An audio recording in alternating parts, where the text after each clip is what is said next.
Tuhan bersamamu dan bersama rohmu.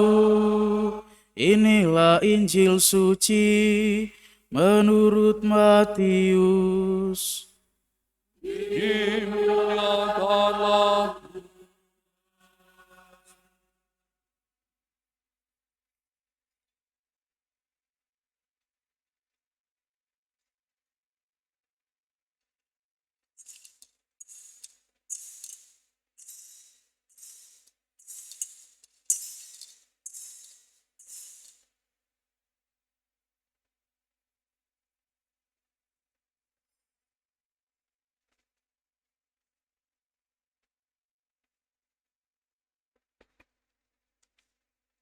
Sekali peristiwa, ketika melihat orang banyak, naiklah Yesus ke atas bukit. Setelah ia duduk, datanglah murid-muridnya kepadanya. Lalu Yesus pun mulai berbicara dan mengajarkan mereka. Katanya, "Berbahagialah orang yang miskin di hadapan Allah, karena merekalah yang punya kerajaan surga.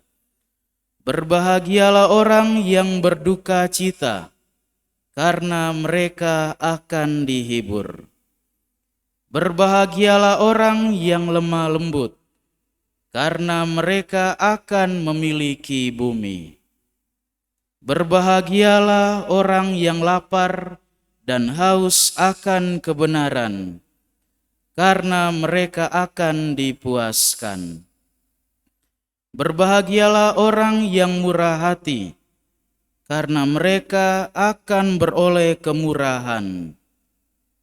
Berbahagialah orang yang suci hatinya, karena mereka akan melihat Allah.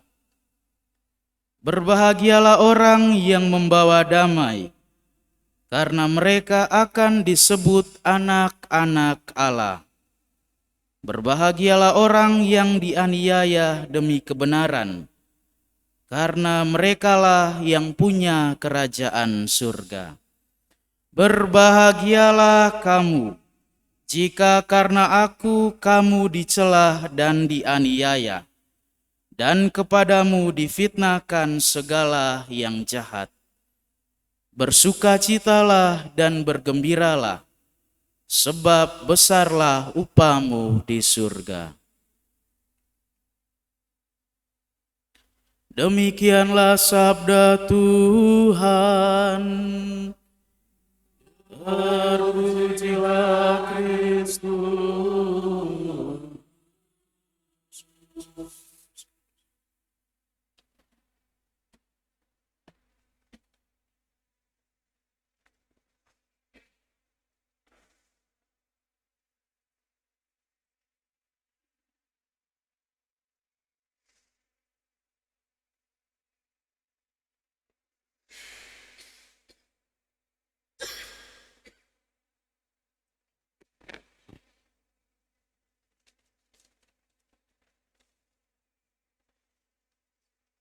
Saudara-saudari, umat beriman yang dikasihi Kristus Tuhan, selamat merayakan Hari Orang Kudus.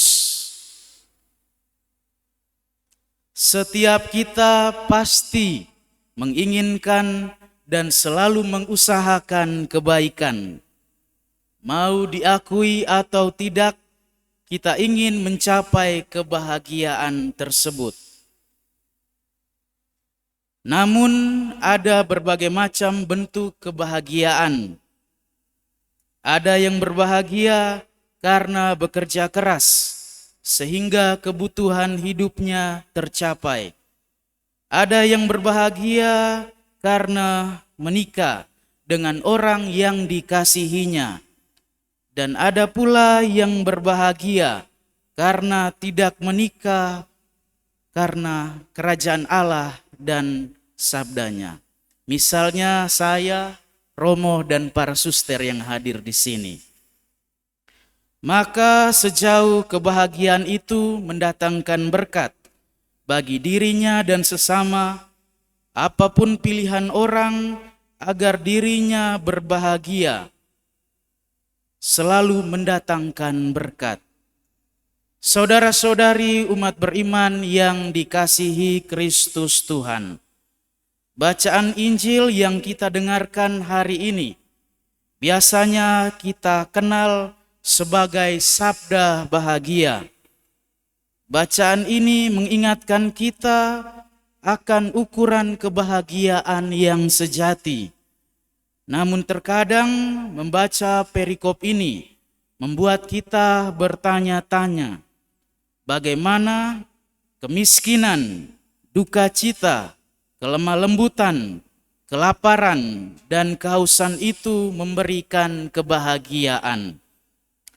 Mungkinkah kita bahagia dengan menjadi pembawa damai, dengan yang mengalami celaan, penganiayaan, dan penderitaan? Hal ini sangat bertentangan dengan kenyataan hidup kita sehari-hari. Tidak ada orang yang ingin mencapai kebahagiaan dengan berlomba-lomba menjadi miskin, atau bahkan berebut untuk mengalami kesulitan dalam hidup. Saudara-saudari umat beriman yang dikasihi Kristus Tuhan, namun kita harus sadar dan ingat bahwa demikianlah ukuran kebahagiaan yang diajarkan Yesus kepada kita. Ini seperti seorang petani di desa yang mengalami kebahagiaan dan ketenangan, meskipun hidupnya jauh dari yang namanya kemewahan. Ini pula seperti para pemulung yang tetap menampilkan wajah gembira dalam perjalanan hidupnya. Dan ini juga seperti orang yang mengalami penganiayaan, tetapi tetap mampu memberikan pengampunan bagi orang yang menganiayanya. Maka dari itu, Tuhan Yesus mengingatkan kita terus-menerus supaya kebahagiaan sejati itu selalu dan ada di dalam Dia. Tidak ada yang abadi di dunia ini, karena hal-hal duniawi tidak dapat kita jadikan sebagai ukuran kebahagiaan, termasuk harta benda, bahkan juga umur kita yang panjang. Menggantungkan hidup kita pada Tuhan adalah satu-satunya cara untuk mendatangkan kebahagiaan yang paripurna. Dan menggantungkan hidup pada Tuhan berarti kita harus melakukan apa yang menjadi kehendak Tuhan dalam hidup kita. Saudara-saudari yang terkasih, Tuhan kita Yesus Kristus yang adalah Guru dan Tuhan kita selalu mengajarkan kita menjadi orang yang berbahagia. Walaupun kita tahu bahwa dalam proses mencapai kebahagiaan itu, terkadang kita mengalami kekecewaan dan tidak selalu mendapatkan apa yang kita inginkan. Misalnya harta benda, kuasa, dan kesenangan lainnya. Belajar dari bacaan yang baru saja kita dengarkan tadi, kita hendaknya memiliki semangat antara lain. Pertama, kemiskinan. Semangat kemiskinan adalah mereka yang tidak terikat pada takhta ataupun harta duniawi, tetapi mereka yang selalu terikat dan mengikatkan diri pada Tuhan.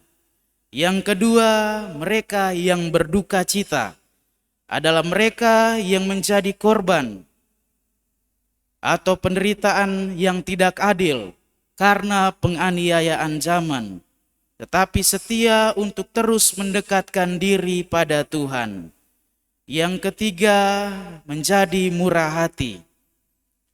Menjadi murah hati di sini adalah peka dan berempati, serta berbela rasa yang selalu berbagi dengan sesama dalam keseharian kita. Kita bisa lakukan melalui doa dan kegiatan-kegiatan yang baik dalam kehidupan kita.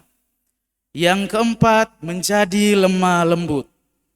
Menjadi lemah lembut artinya hatinya harus tulus, tidak suka menghakimi, namun selalu belajar untuk memahami orang lain dengan sabar dan juga rendah hati. Yang kelima, yang lapar dan haus akan kebenaran. Artinya orang yang selalu berjuang sepenuh hati dan merindukan keadilan bagi sesama secara utuh dan penuh. Yang tidak angkat tangan ataupun cuci tangan, tetapi yang mau untuk turun tangan dan terlibat dalam duka cita sesamanya. Yang keenam, yang suci hatinya. Artinya yang selalu menjaga hati agar tidak kotor dan rusak, serta dirasuki oleh aneka virus lainnya. Yang ketujuh, yang membawa damai. Artinya yang selalu siap berkorban dan bersaksi demi mengupayakan perdamaian bagi banyak orang. Saudara-saudari yang dikasihi Kristus Tuhan, hari ini kita merayakan Hari Raya Semua Orang Kudus. Kita diajak Tuhan kita Yesus Kristus untuk menjadi murid yang terus mengupayakan kekudusan di dalam keseharian kita, seperti orang-orang kudus yang telah mendahului kita dan mereka yang selalu mendoakan kita.